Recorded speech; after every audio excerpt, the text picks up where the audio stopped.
샬롬, 사랑하는 박간의 가족 여러분, 새로운 한 주의 시작, 여러분 잘 시작하셨나요? 말씀 앞에 나의 삶이 꾸준하게 시작될 때 여호수아와 같은 정복자로 일어나게 될 줄 믿습니다.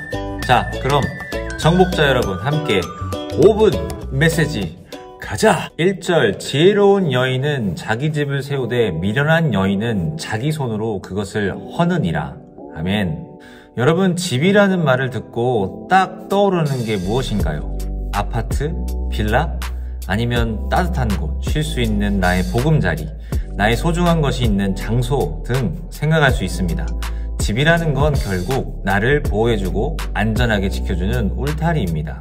근데 만약 집이 집으로서의 기능을 제대로 할 수 없는 집이라면 그곳에 있어도 춥고 배고프고 비가 새고 결국 보호받지 못하는 삶이 되고 말 것입니다. 1절에서 말하는 집이란 단지 건물만을 의미하는 것이 아닙니다.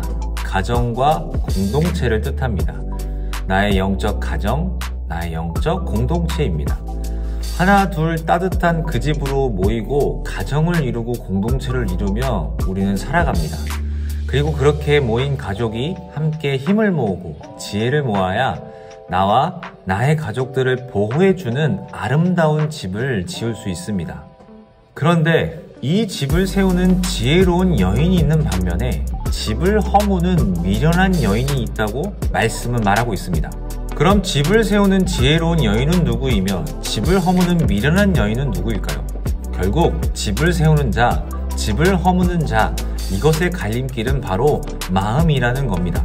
13절, 웃을 때에도 마음의 슬픔이 있고 즐거움의 끝에도 근심이 있느니라 라고 말하고 있습니다. 겉으로는 너무 좋은 것 같은데 그 속에 있는 마음은 괴롭고 아프고 해결되지 않는 문제들로 고통받고 있다는 거예요.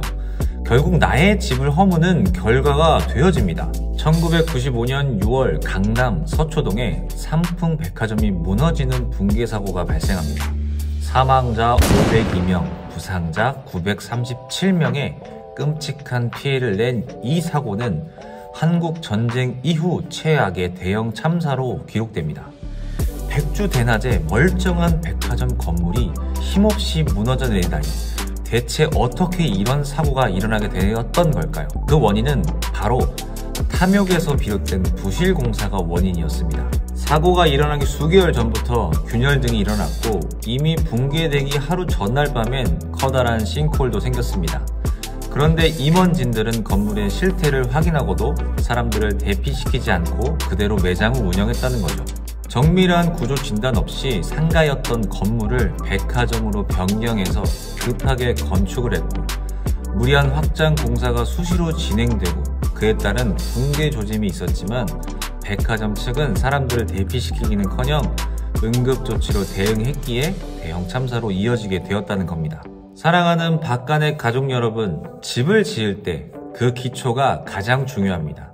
결국 균열과 그 틈이 나는 건 집을 허물게 만드는 붕괴의 시작이라는 겁니다. 세상을 살아갈 때 수많은 죄와 상황들, 관계, 재정 등의 문제로 우리는 13절의 말씀처럼 살아가고 있는 모습을 발견하게 됩니다. 그 결과는 우리의 집을 허물게 만드는 우리의 마음속 수많은 균열 등을 만들게 됩니다. 그리고 붕괴되는 것을 알고도 그냥 넘어가는 삶을 살아가다 마음이 붕괴된다는 것입니다. 그럼 어떻게 나의 집을 튼튼하고 안전하며 기쁘기만 한 복음의 삶을 살아갈 수 있을까요? 바로 내 마음에 말씀을 쌓아야 합니다. 그리고 작은 틈, 균열이 없는지 주님 앞에 기도의 삶을 통해 점검해야 합니다.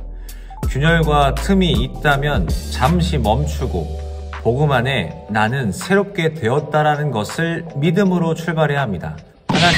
하나씩, 하루. 여러분, 다윗은 영적 기초 공사를 너무 잘하는 사람이었습니다. 그의 삶의 모습은 저와 여러분이 너무 잘 알고 있습니다. 무엇을 하던 가장 먼저 그의 삶의 최우선, 하나님 앞에 나아가는 것이었습니다. 그냥 나간 게 아닙니다. 수많은 어려움과 고난 속에서도 말씀과 기도로 자신의 집을 견고하게 만들었습니다. 그것을 통해 이스라엘 역사상 가장 번영의 시작점인 통일왕국의 시초가 됩니다. 그리고 하나님을 예배하는 다윗의 장막을 만듭니다. 사랑하는 박간의 가족 여러분, 우리 한 사람 한 사람이 말씀과 기도를 통해 하나님 앞에 나아갈 때 음부의 권세가 이기지 못하는 반석 위에 세워진 교회 집이 될 것입니다. 우리 박간넷은 다윗의 장막이 될 것입니다. 함께 주님을 예배하고 사랑하는 가족 공동체 박간넷의 집을 만들어 갑시다. 예수님으로 인해 함께 가족됨을 누리고 제자가 되고 또 제자를 세우는 하나님 나라의 삶을 살아가는 비전 공동체로 나아갑시다. 여러분 사랑합니다.